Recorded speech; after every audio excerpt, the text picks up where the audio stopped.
What's happening, everybody? Happy, I think it's Wednesday evening to you. Welcome back to Working with Bobby. I know I hadn't posted in a while. On the kind of had a whole lot going on, dealing with family and all that kind of thing. But I wanted to bring y'all this video. I actually didn't plan on recording it, but this what I'm getting ready to show y'all is going to apply to a lot of different vehicles, especially if it's an older vehicle. So I'm gonna get the camera turned around and show y'all what's going on. All right. You might wonder, okay, what's going on with Belle now? Well, she is the star of the channel, and she is the oldest vehicle well, no, she's not the oldest vehicle I own. That Impala is, but I ain't got that on the road yet. But Belle is up in the air and on the big red jack stands because of this. Now, I don't have the tripod with me again because, like I said, I didn't plan on recording. I just wanted to see what was causing my problem so I could try to find out what it is and address it. But check this out. I'm gonna try to zoom back. I got the camera in one hand. And watch this. Some might say, "Oh, you got a bad tie rod in, or whatever, or bad ball joints." Check this out. It's doing that at the top and the bottom, and there's no play at the ball joints or the tie rod. So normally, what that issue is, I'm gonna pull this wheel off, take my brakes off, and see about what that wheel bearing look like, cause the other wheel ain't doing it. And I'll take y'all around to the other side so I can show you. Now these vehicles have the rotor and see, no in play. These vehicles here have the rotor, which houses the wheel bearings individually inside of it. So what I'm gonna do is I'm gonna get my tools together. I already got my impact. I'm gonna get my tools together so I can pull the wheel off and take these brakes off, and I'm gonna pull off this rotor and see what them bearings look like. So I'm gonna cut y'all on when I do that. All right, y'all, we back. I know I told y'all I was gonna pull the rotor off before I cut you back on, but I wanted you to see this.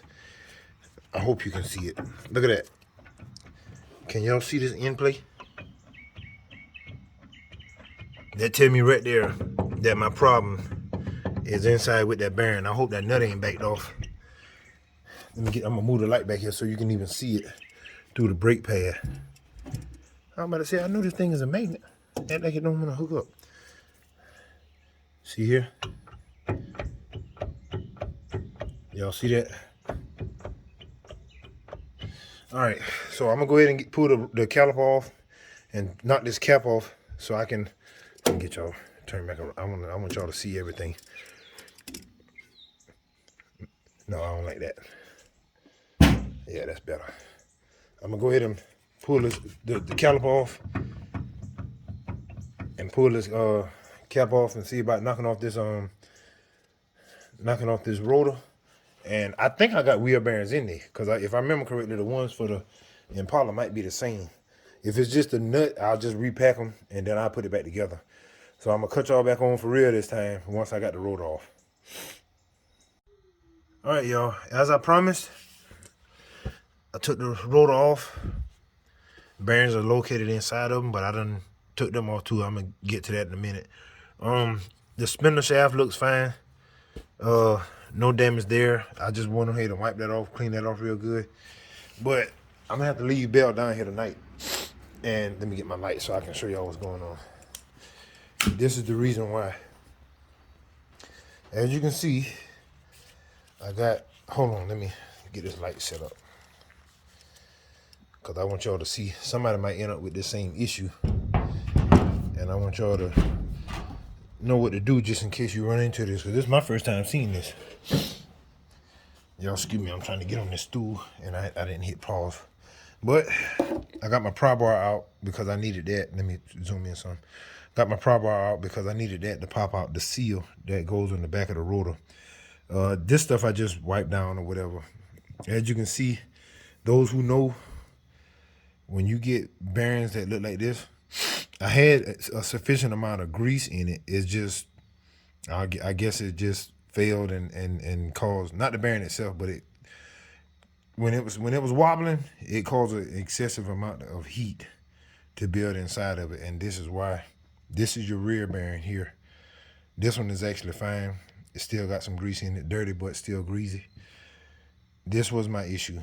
If you know what you're looking at, you can see the scarring marks on this spacer. This is what presses down inside the front side of the rotor for the outside bearing.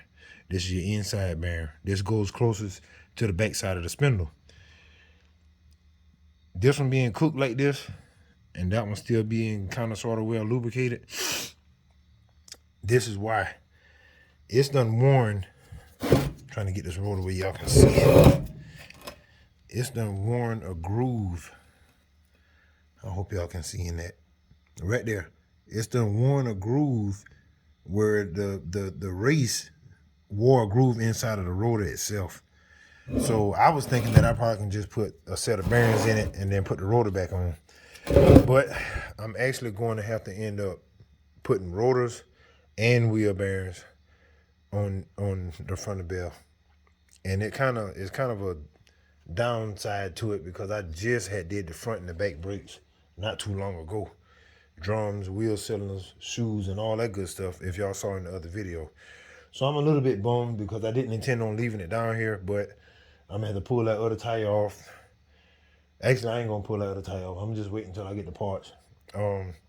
But yeah, this is what happened, and it's been going on for at least at least the third week, and I was like, what in the world is this truck vibrating for?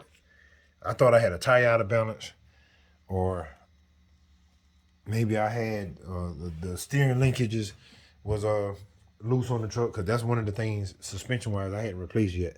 Let me get y'all turned around because I'm gonna put y'all on the couch and get ready to close out this video. Hold on a minute. All right.